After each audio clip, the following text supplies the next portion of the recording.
Hello everyone.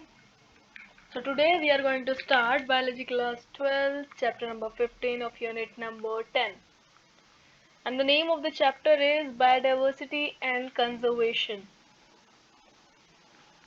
ठीक है? तो start करते हैं chapter को.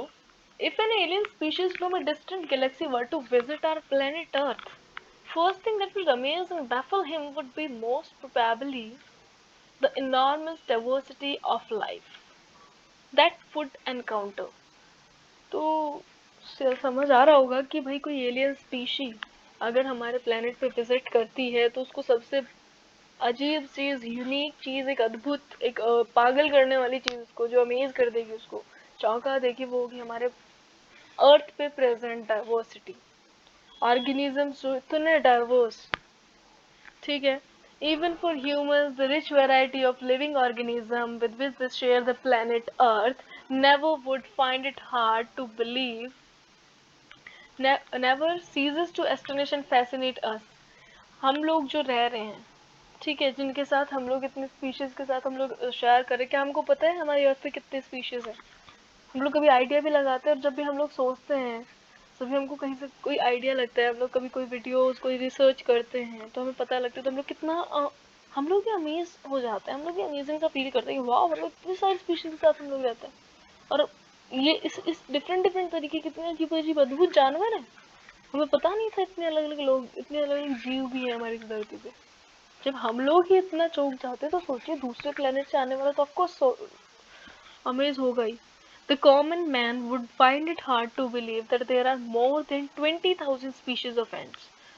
हम तो बस लाल चीटी काली चीटी करके रह जाते हैं, यहाँ 20,000 species of ants बता रहे हैं. दिमाग चकरा जाएगा देख लेंगे तो. Next is 33 lakh species of beetles. मुश्किल से हम लोग 5 स्पीशीज से मिल पाए होंगे. Next is 28,000 species of fishes. Fish खाने वालों को भी नहीं पता होगा इतनी स्पीशीज होती है. वैसे नहीं खाना चाहिए भाई, देखो जीव हत्या बेकार है. And next 20,000 species of orchids. Orchids plants की 20,000 स्पीशीज. तो ये जो फैक्ट्स दिए हुए ना, इनको याद रखना भाई. मैंने आपके नोट्स में भी सारे जितना भी डेटा था ना, वो सारा एग्जैक्ट जैसा बुक में दिया हुआ वैसे आपके नोट्स में डाल दिया, ताकि आप लोगों को ज़्यादा प्रॉब्लम ना आए ढूंढने में, सर्च करने में. मेरे साथ पढ़ते चलेंगे तो आपको याद हो ही जाएगा. और साथ में मैंने नोट्स में भी दे दिया है, ताकि आपको ईजिली आप उससे कवर कर लें. जल्दी से जब भी आपको नोट्स रिवाइज करना हो तो फटाक से आपको सीधा डेटा मिले, आप फटाक से लर्न कर लें. ठीक है. एग्जाम के टाइम कोई प्रॉब्लम नहीं आएगी, टू द पॉइंट नोट्स है, एकदम समझ आने वाला अच्छे से. तो नोट्स के पीडीएफ का लिंक आपको पता ही है, डिस्क्रिप्शन में मिलता है. तो आपकी इजी एक्सेस के लिए मैंने कर दिया है कि हर एक वीडियो के जस्ट नीचे नोट्स का लिंक डाल दिया है, ताकि आपको प्रॉब्लम ना आए ढूंढने में कि भाई नोट्स का लिंक कौन सी वीडियो में. तो देख लीजिएगा आप लोग. ठीक है. तो 20,000 species of ants, 3 lakh species of beetles, 28,000 species of fishes, and 20,000 species of orchids. Amazing. Ecologists and evolutionary biologists have been trying to understand the significance of such diversity by asking important questions. Ecologists और evolutionary biologists हमेशा समझने की कोशिश करते रहते हैं कि भाई इतनी diversity है हमारे पास species की. Why are there so many species? इतनी species क्यों है? Did such great diversity exist throughout the Earth's history? क्या पहले भी ऐसी diversity थी हिस्ट्री, अर्थ की हिस्ट्री में? How did this diversification come about? कैसे हुई है डाइवर्सिटी इतनी? कैसे इतनी अलग अलग स्पीशीज बनी? साइंटिस्ट के दिमाग तो होते ही क्वेश्चन के घर. How and why is this diversity important to biosphere? Would it function differently if the diversity was much less and all and all? तो ये सब क्वेश्चंस हैं. आंसर ढूंढना चाहे तो ढूंढ सकते हैं आप लोग. पहले आप एनसीईआरटी कवर कर लो, वो बहुत बड़ी बात है. Next is biodiversity. बायोडाइवर्सिटी क्या होता है? In our biosphere, immense diversity और heterogeneity exists not only at species level but at all the levels. जो डाइवर्सिटी है वो सिर्फ स्पीशीज लेवल्स पे ही नहीं है, सभी लेवल्स पे है. बायोलॉजिकल ऑर्गेनाइजेशन के लेवल्स हमने देखे थे. सेल्स, टिश्यूज, मैक्रोमोलिक्यूल्स देखे थे ना हम लोगों ने चैप्टर नंबर 13 के स्टार्टिंग में. वो थे बायोलॉजिकल ऑर्गेनाइजेशन के अलग अलग levels. Organ, organism, population, ecosystem, biomes, communities, ranging from macromolecules within cells to biomes. तो ये थे बायोलॉजिकल ऑर्गेनाइजेशन के levels.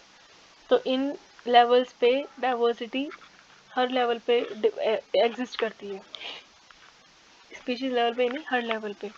Biodiversity is a term popularised by the sociobiologist Edward Wilson, ये नाम भी याद रखना, to describe the combined diversity at all the levels of biological organization.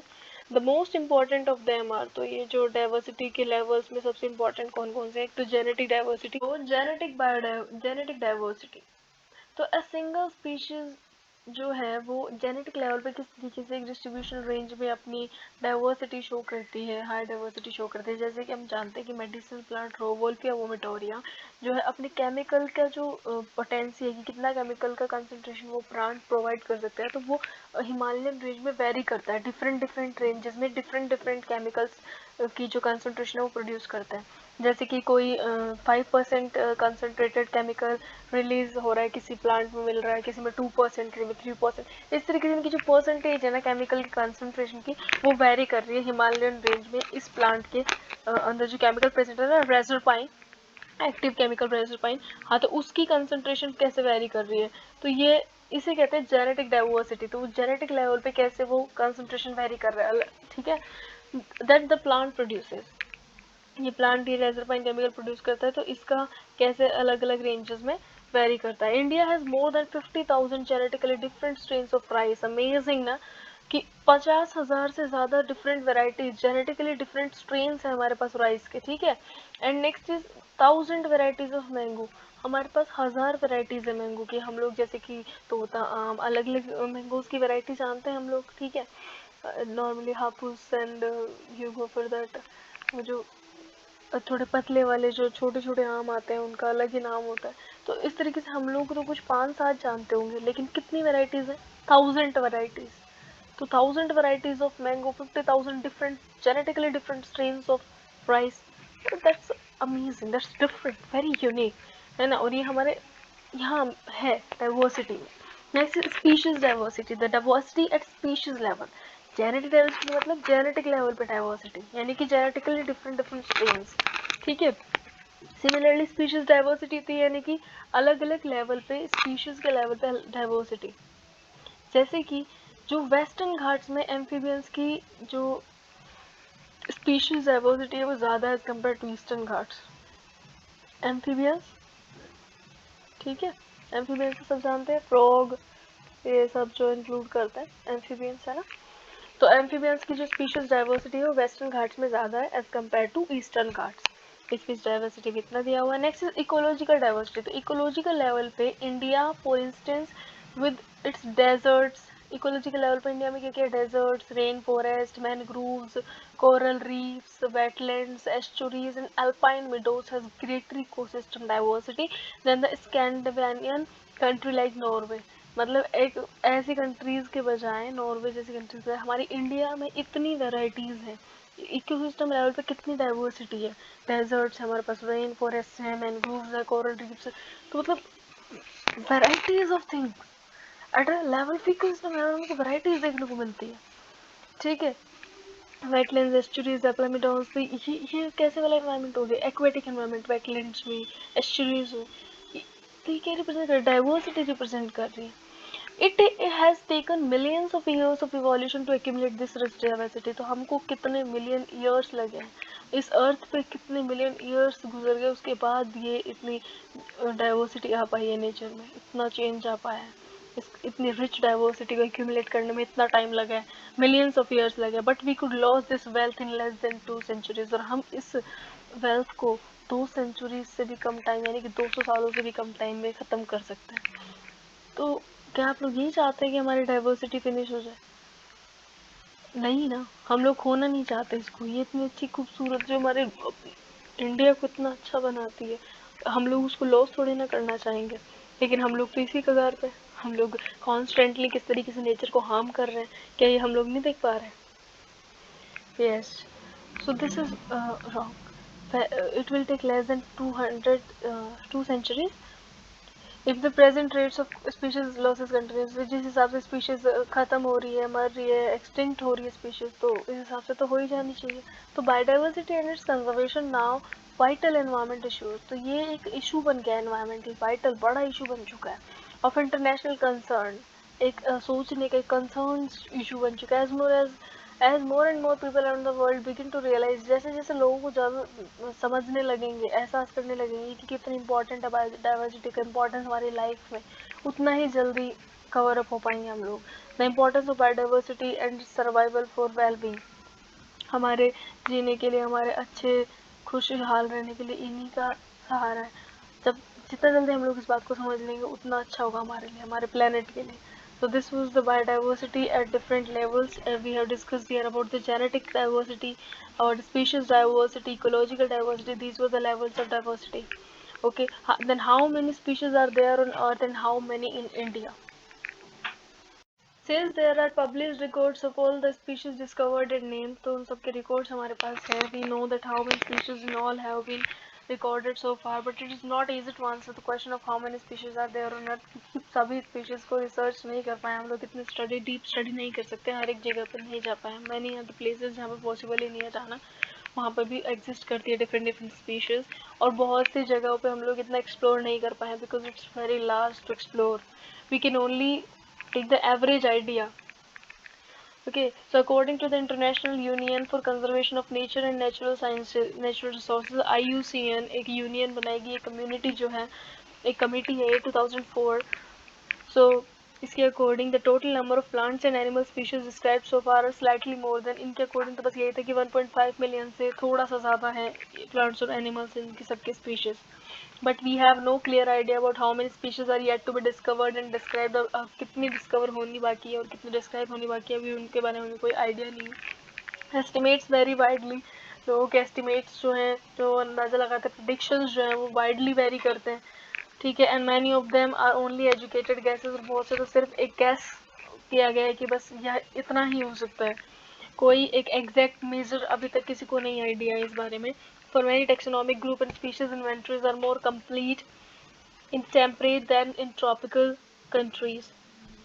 तो बहुत से जो टेक्सोनॉमिक ग्रुप्स हैं, स्पीशीज जो इन्वेंशन करते रहते हैं, are more complete in temperate. जो टेम्परेट में वो थोड़ा ज़्यादा कवर कर पा रहे हैं ट्रॉपिकल कंट्रीज़ के बजाय. जो टेम्परेट कंट्रीज़ है उनके अंदर हम लोगों को स्पीशीज़ का आइडिया ज़्यादा लग पाता है, क्योंकि टेम्परेट जोन में इतनी ज़्यादा स्पीशीज़ नहीं मिलती जितनी ट्रॉपिकल में मिलने के चांसेस होते हैं. नई से नई स्पीशीज़ की डिस्कवरी के चांसेस ट्रॉपिकल कंट्रीज़ में ज़्यादा मिलेंगे आप लोग को.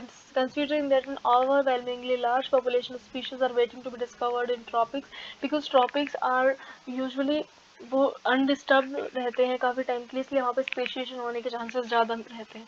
इस वजह से ट्रॉपिक्स में अभी भी न जाने कितने लार्ज प्रोपोर्शन की स्पीशीज़ का डिस्कवरी होना बाकी है. We only know a bit.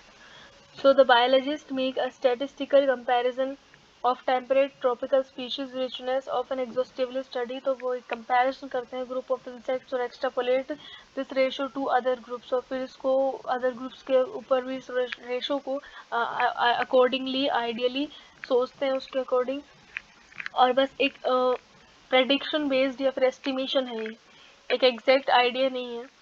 And plans to come up with an gross estimate of total number of species on Earth, कि कितनी species हैं Earth के ऊपर. So some extremes estimate range from 22, कुछ extremes जो बिल्कुल idea above कोई level ही नहीं है, कुछ estimates इतने high ranges के दिखाते थे कि 20 to 50 million species हैं. But a more conservative and scientifically sound estimate made by Robert में एक ऐसा एस्टिमेट दिया जो कि थोड़ा साइंटिफिकली थोड़ा ठीक भी लगता है, थोड़ा साइंटिफिकली सही से साउंड करता है वो एस्टिमेट. ज़्यादा कंजर्वेटिव, ज़्यादा ठीक एस्टिमेट जो दिया है वो रॉबर्ट मे ने दिया था ग्लोबल स्पीशीज डाइवर्सिटी के बारे में. वो था अबाउट 7 मिलियन. रॉबर्ट मे के अकॉर्डिंग 7 मिलियन स्पीशीज एग्जिस्ट करती है सबकी मिला के. Let us look at some interesting aspects about earth biodiversity based on currently available species inventories. तो इन स्पीशीज की जो इन्वेंशंस हुई है उनके बेसिस के ऊपर कैसे अर्थ की बायोडाइवर्सिटी के कुछ इंटरेस्टिंग एस्पेक्ट्स हम लोग देखेंगे. More than 70% of all species recorded are animals. तो 70% से ज़्यादा स्पीशीज जो रिकॉर्ड की गई है वो एनिमल्स है. While plants including algae, fungi, bryophyte, gymnosperm, सब प्लांट्स की जितने भी है सब इंक्लूड करके दे कंप्राइज नो मोर देन 22%, यानी 22% से ज़्यादा इनकी नहीं है, यानी कि 70% स्पीशीज एनिमल्स की ही मिलेंगी आप लोगों को. हमारे एनिमल्स में भी जो है इंसेक्ट्स की स्पीशीज़ को, आर्थ्रोपोडा जो ग्रुप है उसको ज़्यादा सबसे लार्जेस्ट ग्रुप बोला जाता है एनिमल किंगडम में, हम लोगों ने देखा था, राइट। सो इसमें भी हम लोग ये देख पाते हैं कि 70% में भी, ठीक है, मोस्ट स्पीशीज रिचनेस ग्रुप कौन सी है, इंसेक्ट्स की, मेकिंग अप मोर देन 70%, यानी कि वो 70% जो एनिमल्स है उसको हम लोग कवरिंग कि 100% एनिमल्स में 70% इंसेक्ट्स है। ओवरऑल देखेंगे तो 70% एनिमल्स है, 22% के लगभग प्लांट्स है, ठीक है। नेक्स्ट इज हम लोग जब उस एनिमल का ग्रुप लेंगे तो उस 100% में 70% क्या है, इंसेक्ट्स है। I am sure you are getting me. So 70% क्या है, इंसेक्ट्स को बोला गया, यानी कि एवरी 10 एनिमल्स, हर एक 10 एनिमल्स में 7 you will found insect, 7 insects मिलेंगे आप लोगों को। ये फैक्ट्स हैं। Question can be formed on this facts easily because NCERT में एक डेटा दिया गया है, सो इन पे क्वेश्चंस आराम से बन सकते हैं। Again how do we explain the enormous diversification of insect, insect से डाइवर्सिफिकेशन को हम लोग कैसे बताएंगे। The number of the fungi species in the world is more than the combined total species of fishes. अब ये एक नंबर दिया हुआ है फंगी की स्पीशीज का, जिसमें कहना चाह रहे हैं कि वर्ल्ड में इस फंगी की स्पीशीज इतनी ज़्यादा है that the combined total species of fishes, fishes की आप स्पीशीज को कंबाइन कर लीजिए, एम्फीबियंस, रेप्टाइल्स एंड मैमल्स। तो fishes, amphibians, reptiles and mammals, इन सबको कंबाइन, इनसे ज़्यादा किसकी है, फंगी की स्पीशीज है। So figure 15.1 biodiversity is depicted showing the number of major taxa. ये figures exactly as it is आपको लर्न होने चाहिए। लुक एट दिस फिगर्स, मैंने आपको नोट्स में भी बना के दिए हैं ताकि आप लोगों को वहाँ पे भी कहीं जाना ना पड़े, नोट्स में आपको सब चीज़ अवेलेबल हो जाए। तो इसमें नोट्स में भी सेम फिगर को पॉइंट आउट किया है एग्जैक्टली जैसे दिए हुए हैं, जैसे अदर एनिमल ग्रुप्स का इतना रेशो है इस पाई चार्ट में, जैसे क्रस्टेशियंस का, मोलस्क का, इंसेक्ट का, ओके। फिर उसके, ये तो इनवर्टिब्रेट्स का हो गया। फिर नेक्स्ट इज वर्टिब्रेट्स में फिशेस का सबसे ज़्यादा है, फिर उसके बाद किसका है, बर्ड्स का है, फिर रेप्टाइल्स का है, फिर एम्फीबियंस और मैमल्स का ऑलमोस्ट सेम है। नेक्स्ट इज प्लांट्स में हम लोग देख रहे हैं कि फंगी का सबसे ज़्यादा है, उसके बाद एंजियोस्पर्म्स, ठीक है, और फिर उसके बाद एल्गी का, देन मोसेस, फर्न, सलीज और लाइकेंस का ऑलमोस्ट इक्वल सा है। लाइकेंस का सबसे कम देखा जा रहा है। It should be noted that the estimates do not give any figures, कोई एग्जैक्ट फिगर तो मिलता नहीं है एस्टिमेट्स में, हम लोग सिर्फ एक आइडिया, रफ आइडिया ले पाते हैं, and that is also true और not, we don't know, that might be, almost range तक पहुँच पाते हैं idea for prokaryotes. So do not give exact figures prokaryotes के बारे में।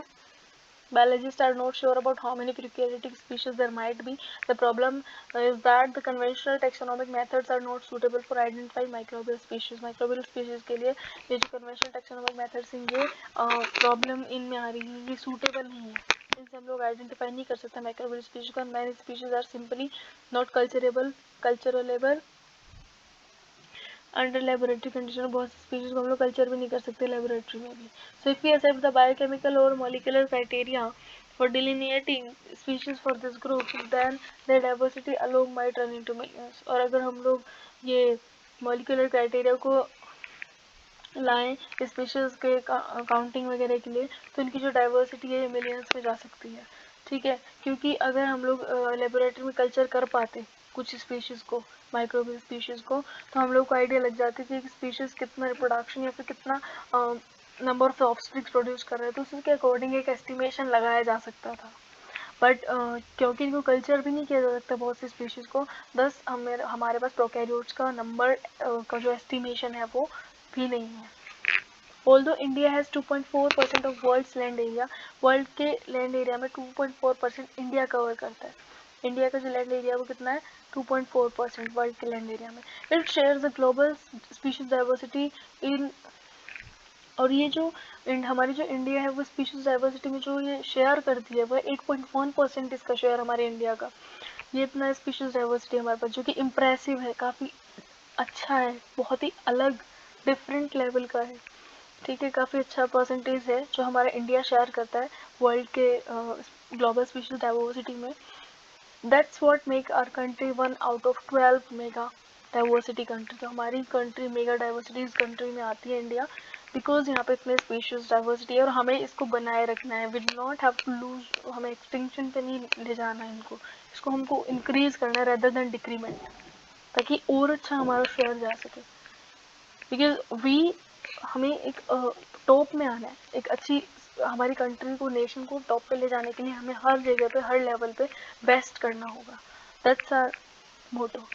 Nearly 45,000 species of plants and twice as many, यानी कि almost 90,000 have been recorded from India. India में इतना रिकॉर्ड किया गया है कि 45,000 स्पीशीज तो प्लांट्स की हैं और 90,000 स्पीशीज एनिमल्स की हैं. ट्वाइस एज मैनी, ये एस्टिमेट है. How many living species are actually there be waiting, और कितनी स्पीशीज वेट कर रही है उनका डिस्कवरी के लिए, उनके नेमिंग के लिए. If we accept the maze global estimate, only 22% of total species have been recorded. सिर्फ 22% स्पीशीज ही हमको अभी तक पता लग पाई. ठीक है, मेरे का जो ग्लोबल यानी कि 78% स्पीशीज अभी भी डिस्कवर होने बाकी हैं, हमें उनके बारे में तो आइडिया ही नहीं है. Applying this proportion to India's diversity figure, अगर हम इंडिया के डाइवर्सिटी फिगर को ऊपर अप्लाई करें इस प्रोपोर्शन को कि सिर्फ 22% ही हमें भी डिस्कवर किए हैं, यानी कि सोचिए हमारे यहाँ पे भी 78% स्पीशीज, तो कितनी स्पीशीज और डिस्कवर होना, नेमिंग होना उनकी बाकी है. We estimate that there are probably more than 1 lakh species of plant.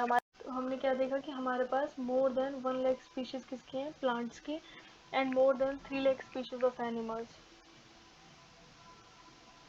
1 lakh से ज़्यादा स्पीशीज किसकी, प्लांट्स की स्पीशीज हैं, और 3 लाख स्पीशीज से ज़्यादा एनिमल्स की species yet to be discovered, इतनी डिस्कवर होनी बाकी हैं. ऊपर से देखे फिगर्स वो कितने थे, 45,000, उसके ट्वाइस एनिमल स्पीशीज. तो ये फिगर्स बिल्कुल ना भूलें, एकदम एग्जैक्ट एज जैसे दिए हुए ना डेटा, उसको वैसा ही लर्न करें.